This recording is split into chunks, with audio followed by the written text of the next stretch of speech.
Buenos días. Buen día, maestra. Buenos días, maestra. Buenos días, maestra. Buenos días, maestra. Bueno, vamos a continuar. Vimos lo del ensayo de flexión. E igual de esta prueba se nos va a generar un diagrama esfuerzo de formación. Y el comportamiento pues es similar al ensayo de tensión. Vamos a poder nosotros determinar cuando el material es altamente dúctil a cuando también es un material frágil y también cuando presenta una ductibilidad moderada. ¿Sí? La siguiente prueba me va a determinar qué tan tenaz es mi material. La tenacidad, si recuerdan, es la capacidad de absorber la energía de un impacto. Y esta se realiza, de hecho, a través de la prueba de impacto. ¿En qué consiste? Se va a colocar una probeta a la cual le vamos a hacer una muesca. Esta muesca está estandarizada, para señalar, y se le deja caer un péndulo, que es la que va a generar el impacto. Por medio de la escala que maneja el equipo y también de conocer la altura que tengo del martillo, puede determinar la energía de impacto que absorbe el material. Esto, por ejemplo, ¿para qué me va a servir? Y es algo que no he omitido decirles. El material se va a comportar también de forma distinta a distintas temperaturas. ¿Qué tan dúctil o maleable es? Va a depender también a qué temperatura estamos trabajando el metal. Generalmente, como las condiciones que manejamos son a temperatura ambiente, pues las pruebas se hacen a temperatura ambiente. Pero también existe la posibilidad de hacer temperaturas hacer pruebas a una temperatura más elevada o también a temperaturas más bajas. En el caso de la prueba de impacto, funciona bastante bien para poder analizar distintos rangos de temperatura, tanto de temperaturas muy altas a temperaturas muy bajas, para determinar cuándo el material pasa de ser dúctil a ser frágil. Esto funciona muy bien, por ejemplo, cuando se está fabricando, realizando tubería, por ejemplo, para la extracción de petróleo en aguas profundas. No es lo mismo las condiciones de temperatura que tenemos durante todo el año. Esa es una. Y no es lo mismo, por ejemplo, aquí en México, pues podemos manejar un margen no tan extremo. Pero si estamos hablando condiciones, por ejemplo, en Canadá,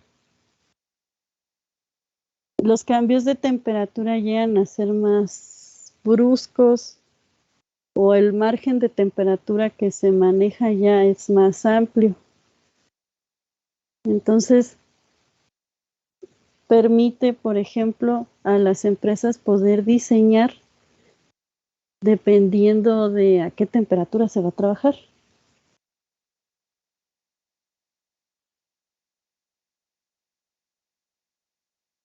Ok, y la manera de colocar la probeta va a depender de la prueba.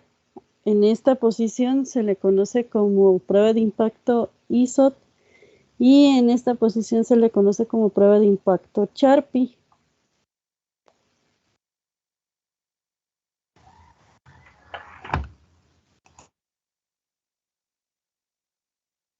¿Hasta aquí todo bien?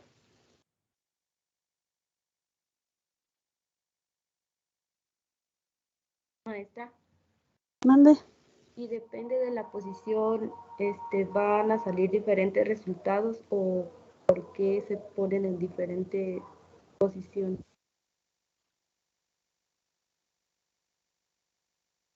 Ok, esto depende mucho también del tipo de material que se esté analizando, pero generalmente para los metales es esta tipo Sharpie.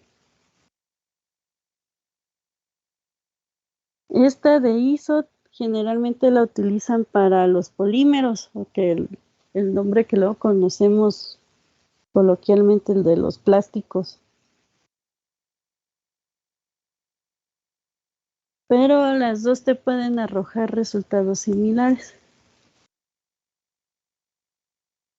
Pero les repito, en el caso de los metales, la que se utiliza comúnmente es la de Sharpie.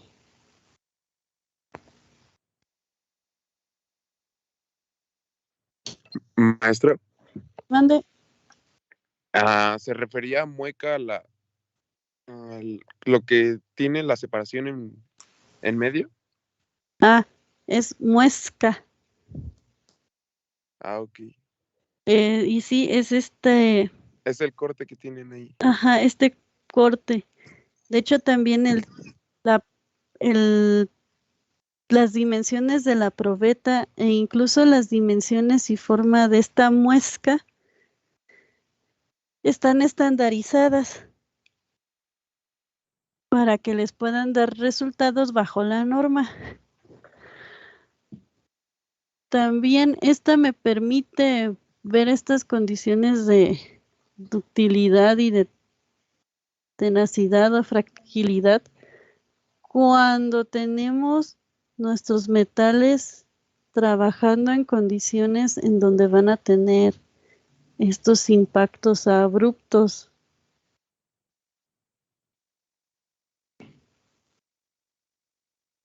¿Por qué? Porque a veces no va a ser lo mismo o no es lo mismo cómo se comportan los metales o más bien ciertos materiales, que generalmente los metales mantienen mucho su comportamiento. Pero en ocasiones puede ocurrir de que cuando se somete una carga, por ejemplo, en el ensayo de tensión, como se va haciendo de forma paulatina, a veces no arroja todas las condiciones que queremos saber, pero esta explicación es para el caso de otro tipo de materiales. Los metales, les digo, mantienen casi siempre sus condiciones normales y pueden agarrar y hacer todas las pruebas y se van a dar cuenta que todas entran en el mismo rango de resultados. A menos de que vayan a trabajar con materiales metálicos o bueno, materiales compuestos metálicos, sí puede existir una diferencia, que era lo que veíamos de que si es isotrópico o anisotrópico. Entonces, en ocasiones sí es bueno hacer las distintas pruebas y sobre todo si quieren saber cómo se va a comportar el metal bajo los impactos, se realiza este ensayo porque les muestra de forma clara y con datos precisos cómo se va a comportar cuando se le da una carga abrupta. Bueno, tenemos otra prueba que es la prueba de dureza. Y la dureza, si recuerdan, es la capacidad que tiene el metal a no ser perforado, penetrado o rayado. En este ensayo, lo que se hace es utilizar una muestra, un fragmento de nuestro metal y se le va a intentar hacer una indentación o una marca utilizando, dependiendo de la prueba, porque hay distintas, ya sea una bola de acero templado, una punta o bola de carburo de tungsteno o incluso diamante. Y hagan de cuenta que aquí de esta máquina, lo que estamos viendo aquí con el zoom es esta parte de aquí, que es donde justamente tenemos el identador. En este caso, el tipo de identador va a ser tipo diamante, por eso se ve tan pequeño y aquí en la puntita se supone que se ve la punta de diamante con la que se va a generar esa huella. ¿Cómo se realiza el ensayo? Hay distintos tipos. Tenemos el ensayo de dureza Brinell, en donde se va a utilizar una esfera de acero o de carburo de tungsteno, y en ella se analiza el diámetro que nosotros tenemos de la esferita y el diámetro que deja o que obtiene la huella. Con esto, y bueno, conociendo la carga que nosotros aplicamos, utilizando esta fórmula, haciendo la comparativa entre los diámetros de la bola, el diámetro que queda en la huella y la carga, podemos saber la dureza del material. Y la dureza quedará en escala Brinell, es decir, HB. Tenemos otro ensayo que es dureza Vickers.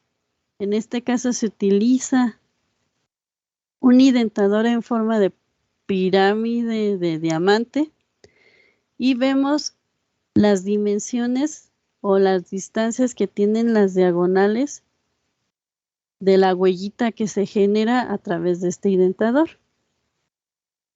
Y aquí pues hacemos una correlación también con respecto a la carga y estas distancias.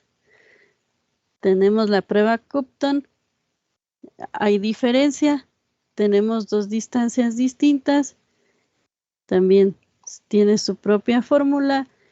Y la que generalmente van a ver que se utiliza mucho, sobre todo para analizar la dureza de metales como o aleaciones metálicas como el acero, es la de Rodwell. Se pueden utilizar puntas de diamante o esferas de acero, dependiendo del tamaño de la esfera. Pueden ser de distintos diámetros y también se correlaciona lo de la marca que queda en el metal junto con la carga que se aplica. Generalmente ya todos los equipos de medición de dureza les van a arrojar el valor de dureza. Así como tal, pues ya no tienen que hacer el cálculo. Pero por si hay un pequeño desajuste en la máquina, pues sí tomen en cuenta la fórmula. Y en la de Rodwell se utilizan cargas en específico. ¿Ok? Para ver cómo se comporta.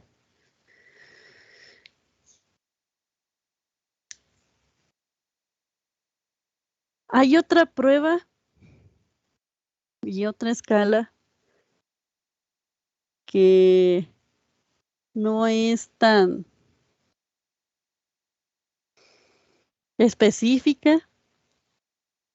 Es la escala de dureza de Mohs y hagan de cuenta que se toma como referencia cierto material cerámico. ¿Qué es lo que se hace? Intentar rayar, por ejemplo, nuestro metal con cada una de estos minerales para ver con cuál se llega a rayar.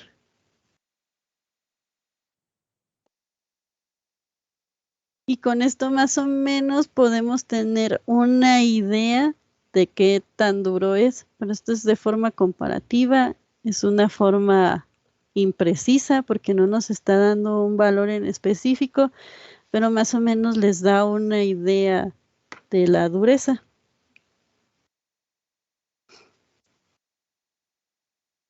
Hasta aquí todo bien.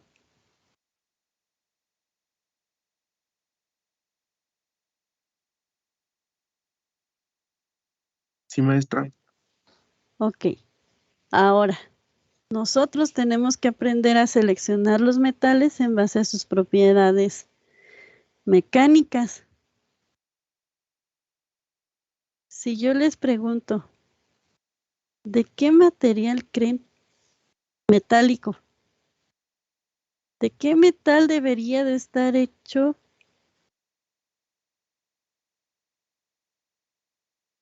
Se me fue el nombre. El, ¿El cuadro? sí, el cuadro de la bicicleta, perdón. ¿De aluminio? ¿Por qué de aluminio? Porque es un material ligero. Tiene una dureza.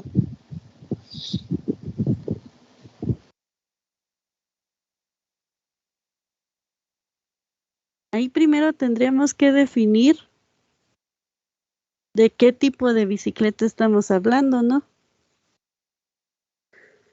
Que sea de fibra de carbono. Dígame, de un metal.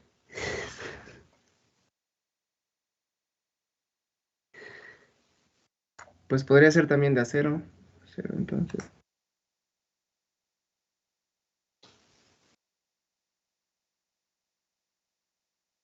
Ok, los dos metales que me han dicho sí se utilizan. ¿El cromo también podría ser extra? Te va a salir algo cara la bicicleta, bastante cara.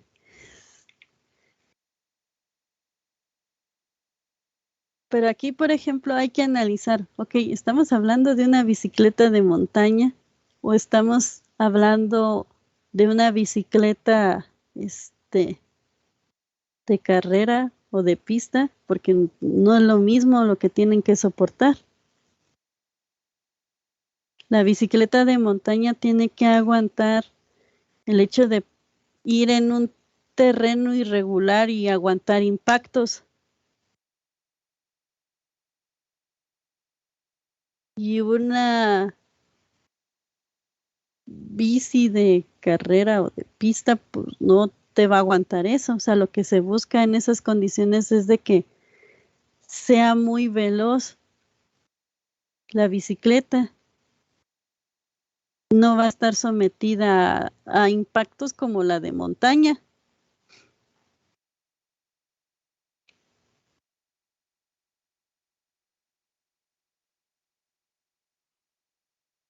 La de montaña puede ser como de aluminio con una aleación de algún otro metal más fuerte.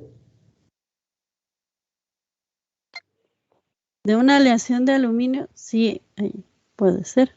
Porque, por ejemplo, vimos en el ensayo de compresión cómo se puede llegar a deformar el aluminio. Imagínense que pusiéramos aluminio puro para una bici de montaña.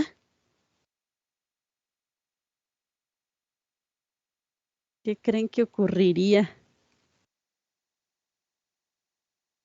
Pues no sería lo bastante fuerte el metal para resistir los que va a recibir la bici, o sea, cuando estén poniéndose a prueba. Ok. Si la hago de estaño, ¿será mejor idea?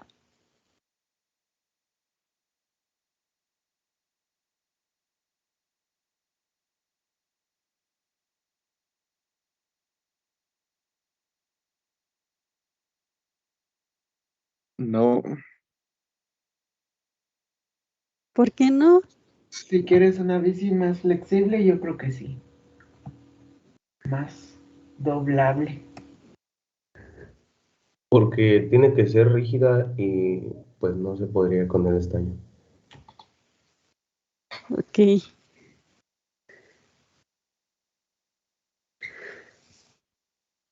Bueno, por ejemplo, los dos metales que ustedes mencionaron al principio, más que aluminio, porque aluminio luego se puede interpretar como aluminio puro, es una aleación de aluminio. Hay otros metales que yo le pueda adicionar al aluminio para que adquiera resistencia. Entonces ahí sí, posiblemente pudiera resistir, pero desmiéntanme los que han hecho ciclismo de montaña. Hasta donde tengo entendido, generalmente se utiliza acero. ¿Es cierto o no?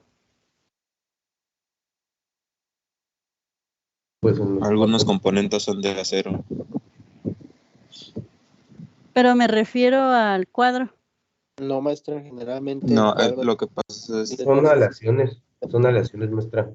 Ya cuando uno investiga un poco más a fondo, el final coincide alguna aleación con acero, me parece que leí, porque en el cuadro solamente tiene que es aluminio. Pero son distintas versiones como distintas partes, cosas de aluminio, no todo en general, porque puede doblarse. ¿Ok? Por ejemplo, ahí pues ya estamos viendo de que puede depender también de la zona del cuadro.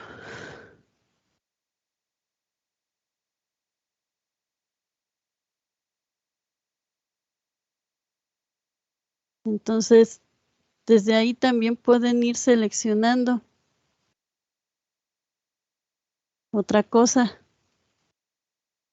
Por ejemplo, si les doy ahora, ¿cómo se va a comportar el metal en base a las gráficas? ¿Cuáles ustedes utilizarían? Tomando en cuenta tal vez solamente la parte de qué tanto se va a deformar.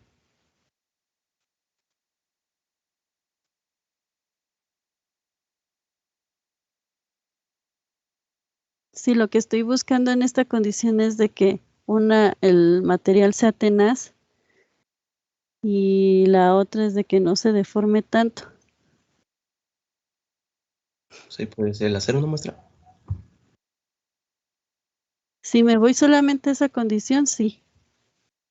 Por ejemplo, puedo descargar estos dos. El fierro, una parte de que tiene mayor densidad que todos los demás.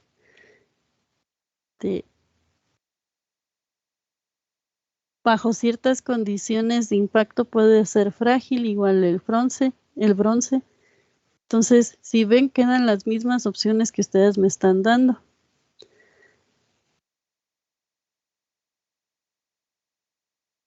Ahora, si les doy este ejemplo, ¿de qué metal harían el chasis del vehículo? Más bien, ¿de qué metal? De acero, maestra.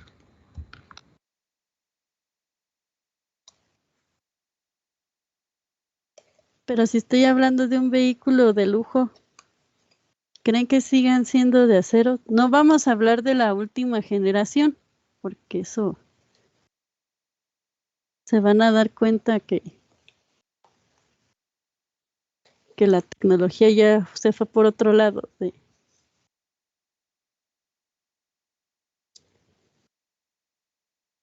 Están hechos de fibra de carbono, pero no sé si es como un metal en sí. No, por eso les decía que ya no entra. Hablando pues en metales, aparte del acero, ¿qué otro material? Podría ser una aleación de magnesio.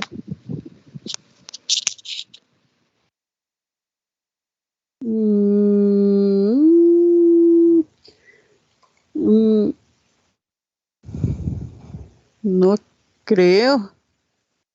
podría ser de titanio.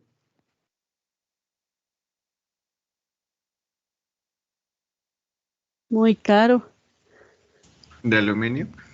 Es un automóvil de lujo, no importa el costo. ¿No lo haría también más pesado, maestra? Mande. ¿El titanio no lo haría también más pesado? A ver, chequen en su tabla periódica cuál es la densidad del titanio. Porque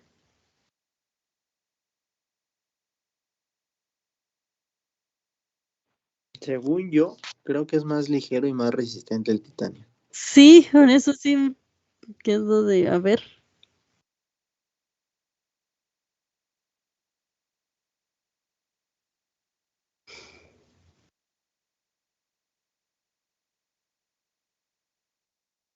No, sí es más ligero el titanio. Mucho más ligero que el hierro.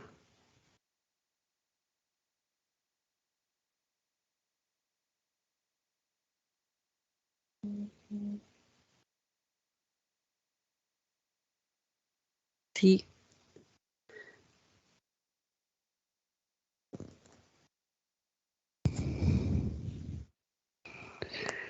Pero no sería titanio puro, tendría que ser una aleación. Pero aún así como, bueno, podría ser de que estamos hablando de un carro de lujo.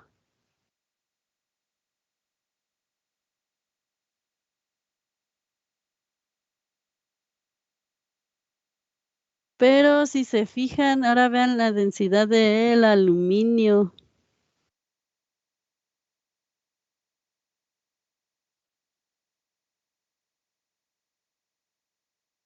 ¿Qué densidad tiene?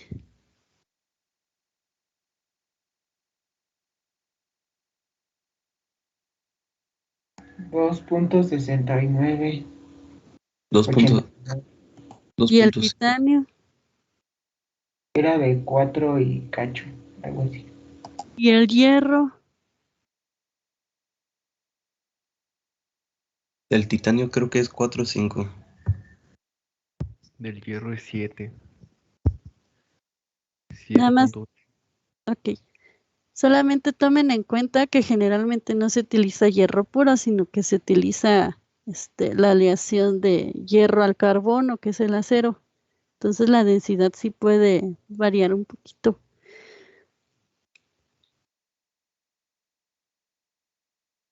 Si lo que yo estoy buscando es ligereza, posiblemente me pueda ir a hacer partes con aluminio o buscar tener un acero muy ligero o tener la menor cantidad de acero. Entonces ahí me voy a ir a la parte de diseño. Entonces, por ejemplo, en base a eso también hay que ver qué tanta resistencia al impacto va a tener. No, ahí sí ocupo que haya una cuestión de seguridad más fuerte que en una bicicleta.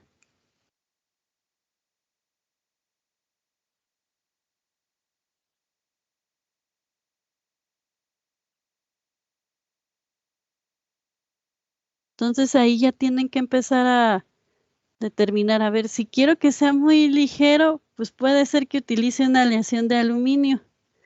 Pero tengo el problema de que también como es un vehículo de lujo y con un motor considerable, pues necesito también ver la cuestión de seguridad de los tripulantes del vehículo.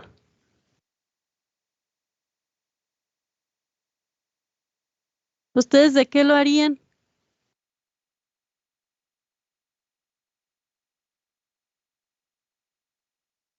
Pues yo lo haría de fibra de carbono, ya que nos está diciendo que es un Estamos hablando de coche de la... metales.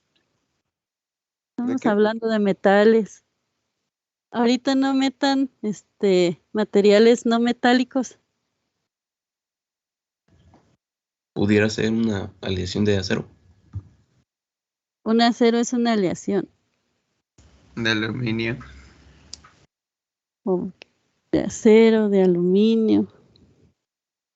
Bueno, lo que se está buscando es seguridad a los pasajeros y como usted anteriormente nos había puesto un video de como una prueba de choque, anteriormente se utilizaba acero y eran los carros como que más inseguros porque no absorbían nada del golpe y se iba como que todo lo del motor hacia la cabina, y lo que se busca es que sea un material que absorba. Me imagino que el aluminio sería lo más conveniente, ya que no es un material tan rígido. Pero en los vehículos comunes y corrientes que eran los que vimos en el video, en los dos había acero. Nada más hay un acero con mayor tecnología que el otro. Porque, bueno, vamos a ver que entre los aceros hay miles de tipos de aceros.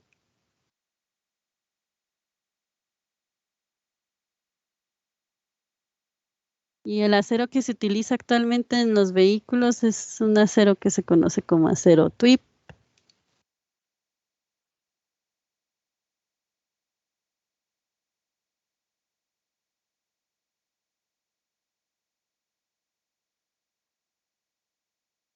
Yo me acuerdo que en el video no era tanto del material del carro, sino cómo estaba estructurado para que absorbiera el golpe. Y creo Tiene que ver con las dos cosas. sí, pero es que al principio decía que creo que el que no sufrió tanto daño no tenía chasis, o era de plástico todo lo de enfrente, bueno, la mayor parte de enfrente, y el otro era más pesado y fue el que terminó más dañado. Entonces, no es tanto por parte también del material. Tengan cuidado en esa expresión de no es tanto, porque por ejemplo, lo que les decía hace rato, si yo hago el cuadro de estaño, a pesar de que utilice el mismo diseño de cuadro, es obvio que con el estaño no va a funcionar ese cuadro, aunque yo esté respetando el diseño. Si yo utilizo aluminio, el plus que me está dando es de que va a darme ligereza, pero puede ser que bajo ciertos impactos el aluminio no vaya a aguantar. ¿Se utiliza? Sí, porque también en ese tipo de carreras de montaña necesito velocidad.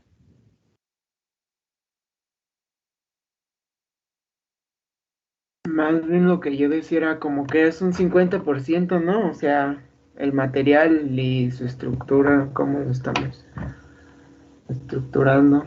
Tiene que ser un material que sea duradero, pero que no esté pesado y que esté bien estructurado.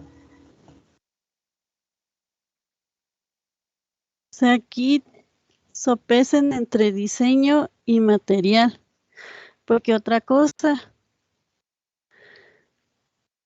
hay partes del chasis que hay que unirlas por soldadura.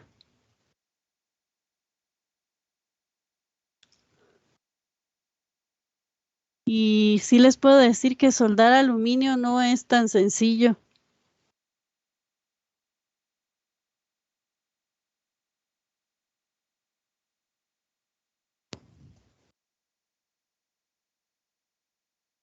Entonces ahí vamos viendo, o sea, qué le puedo hacer al metal y qué es lo que no le puedo hacer. ¿Qué tan caro me va a salir procesarlo? ¿Qué propiedades mecánicas? Ahorita nada más nos estamos fijando en propiedades mecánicas.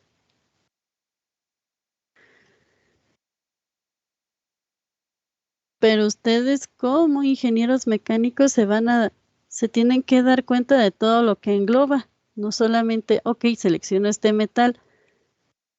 A este metal, ¿qué propiedades mecánicas tiene? ¿Qué propiedades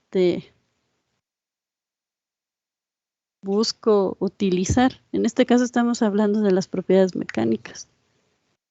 ¿Y qué es lo que le puedo hacer y qué es lo que no le puedo hacer? Por ejemplo, dijeron aleaciones de magnesio. El magnesio no se puede deformar.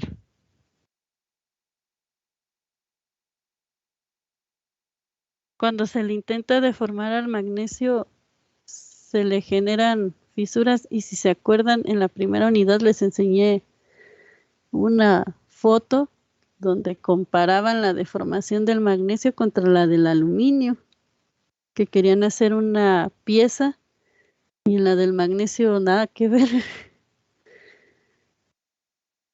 No podían lograr que el magnesio tomara la forma que ellos estaban buscando obtener a través de deformación. Entonces también ahí de cómo lo van a procesar es importante que lo vean.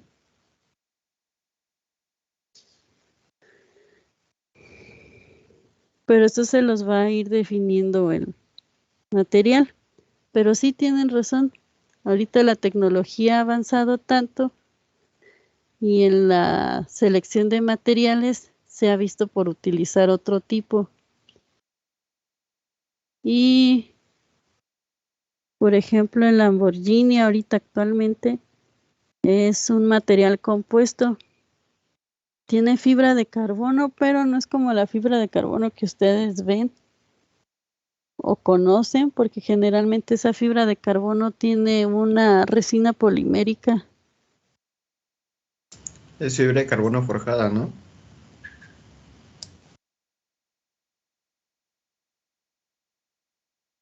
Fibra de carbono forjado. Creo que sí, no me acuerdo, como que recuerdo que se llamaba así. ¿Y a qué te Guarda- refieres con forjado?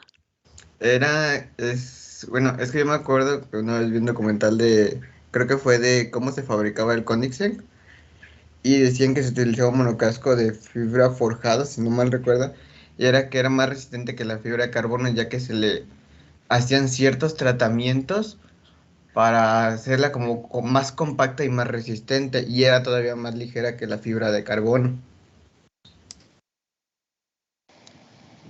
¿No sería reforzado?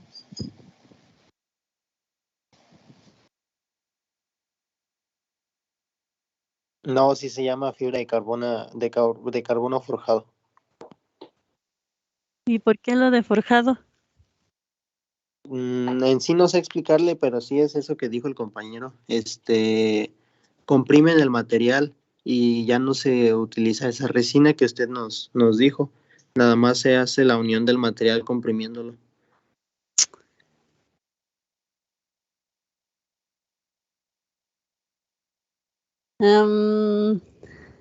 Sí se usa una resina, pero es una resina especial. No es cualquier resina polimérica.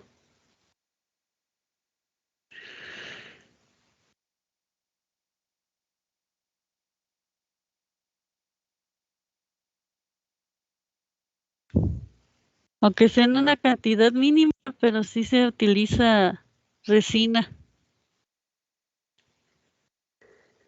¿Han visto la fibra de carbono? La han llegado a ver sin la resina. O sea, la pura fibra de carbono. Sí, Es como una telita, ¿no, maestra? Sí, es como una tela tejida. Incluso la forma del tejido va a afectar.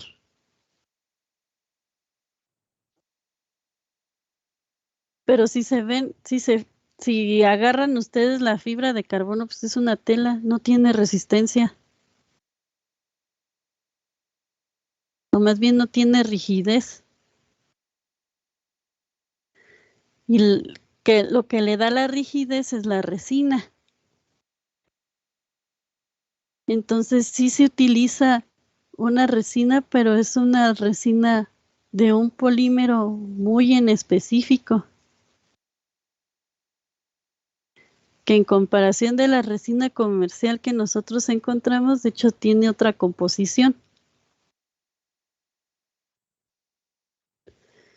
Se van a dar cuenta en el siguiente semestre que hay un sinfín de polímeros y que cada polímero va a tener, dependiendo de su composición química, va a tener distintas propiedades.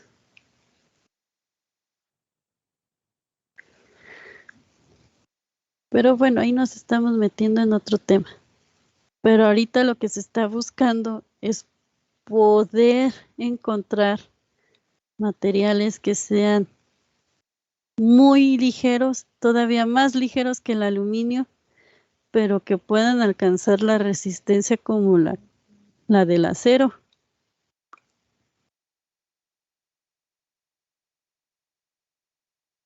Pero aún así tienen que utilizar componentes en otras partes metálicos. Entonces, realmente sustituir a los metales está muy complicado.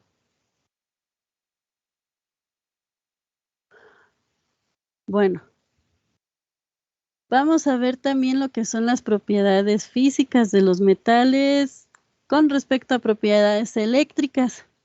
Hay que recordar que los metales tienen un tipo de unión metálica. Este enlace metálico propicia a que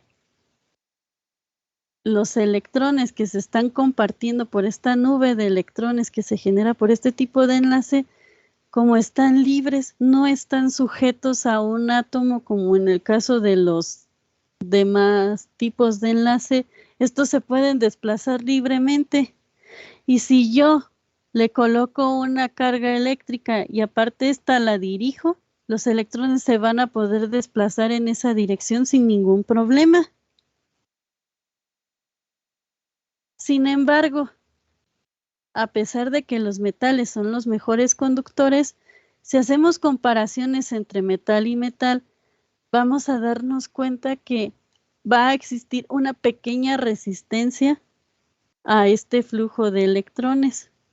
Y esta resistencia va a variar dependiendo del metal.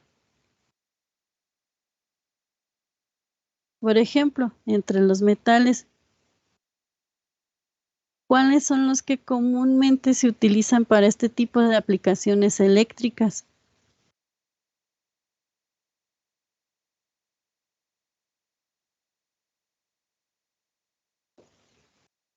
El cobre. El cobre.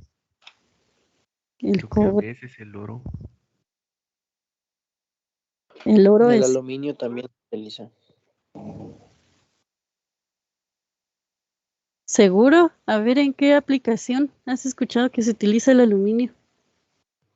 Hay unos cables que se utilizan para la alimentación, por ejemplo, de una casa, que tienen un recubrimiento de aluminio y que por dentro llevan un solo hilo de cobre. Pero Es a ver, para ahí escúchate. minimizar gastos. Y por ejemplo, también hay plantas de soldar que ya no tienen un embobinado de cobre, sino el embobinado es de aluminio.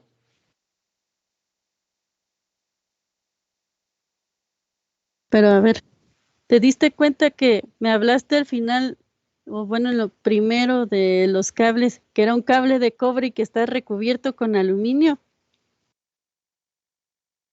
sea, el Sí, material, pues es ¿cuál para minimizar está? el costo del... A ver, pero ¿cuál es el material que está fungiendo como como con su capacidad total de ser un material conductor? el cobre.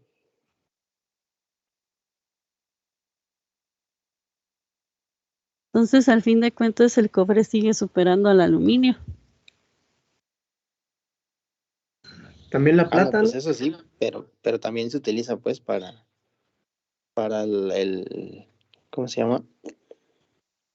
Para la conductividad. O sea, sí es mejor el cobre, pero también se ha utilizado el aluminio. Es un dato que voy a checar. No estoy segura de lo que me estás diciendo sea verdad. La plata sí también se utiliza. ¿El estaño, maestra?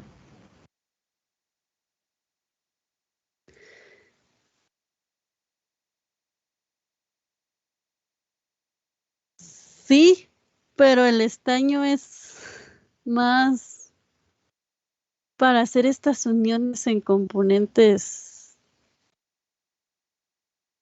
eléctricos o electrónicos.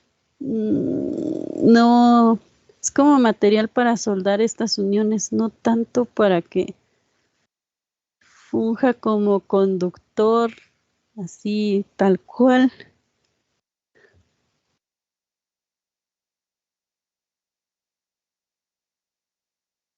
Pero bueno, si ven, pues sí hay metales que tienen mejor conductividad que otros. Entonces, dependiendo de la aplicación también eléctrica, es como se van a utilizar. Para eso también me tengo que fijar cuáles van a ser las propiedades en específico, las propiedades eléctricas en específico del metal. Entonces, para hacer esos análisis eléctricos me tengo que recurrir a la ley de Ohm. Si recuerdan, la ley de Ohm correlaciona la corriente eléctrica y que esta va a estar definida entre el diferencial del potencial y la resistencia del alambre. Pero entonces este flujo de corriente eléctrica está sujeto a esta resistencia que va a tener el metal a este flujo de corriente. Y la resistencia eléctrica de un metal va a estar definida por su resistividad, perdón. ¿Cuál es la longitud que yo tengo de mi material y el área del material? Es decir, el área transversal. Otra vez, aquí estamos correlacionando el área transversal.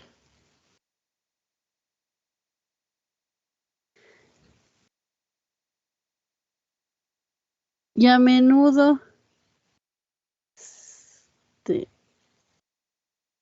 conviene pensar en este paso de corriente eléctrica. A veces lo van a encontrar como resistencia, en ocasiones lo llegan a poner como conductividad.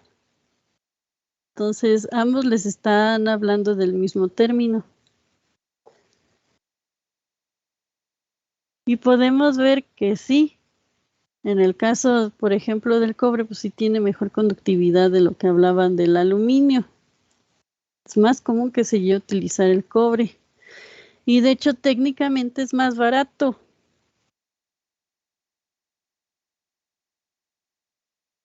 El hierro, por ejemplo, no tiene tan buena conductividad. Acero en alambre va a tener un margen de conductividad diferente. Entonces, también para ciertos diseños de componentes tienen que tomar en cuenta esto. Hay algo que nunca deben de quitar el dedo del renglón, es también los costos. Por una razón, aquí en México no se utilizan cables de plata para conducir la corriente eléctrica. Una que saldría muy caro y otras de que se lo robarían a cada rato. Si de por sí se roban los tendidos de cobre. Y por ejemplo, tal vez en esta cuestión de conductividad eléctrica, no sería conveniente hacer sustitución hacia el aluminio, porque tendría menor conductividad.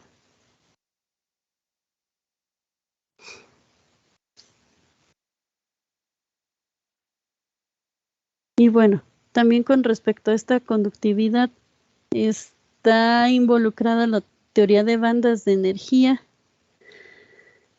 Y para definir cuando un material de forma general es conductor, pues es la capacidad que tiene este electrón de poder pasar de su banda de valencia a su banda de conducción, al ser estimulado ya sea por la presencia de otro electrón o en el caso de algunos materiales fotoeléctricos por la presencia de fotones, como es el caso que estamos viendo aquí. Sin embargo, en el caso de los metales, realmente no tenemos esta separación o gap, como se le llega a conocer, sino que tenemos traslapadas la banda de valencia y la banda de conducción. Entonces realmente requiero muy poca energía para que el material se vuelva un material conductor. Entonces en los metales siempre vamos a estar en esta situación. Por eso son tan buenos conductores. Y hasta aquí lo vamos a dejar por el día de hoy. Vamos a ver propiedades magnéticas de los metales el día de mañana. ¿Hasta aquí alguna duda?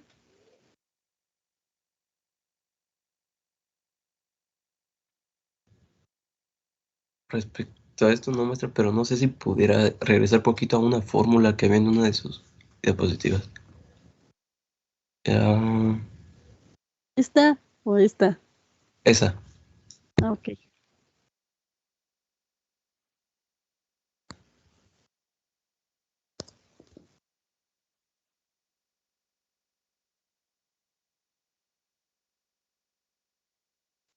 Bueno, pues si no quedan más dudas, nos vemos entonces el día de mañana. Tengan un excelente día. Sale, maestra, nos vemos. Gracias, maestra. Listo. Hasta mañana, maestra. Hasta mañana. No, ya no está. Buen día.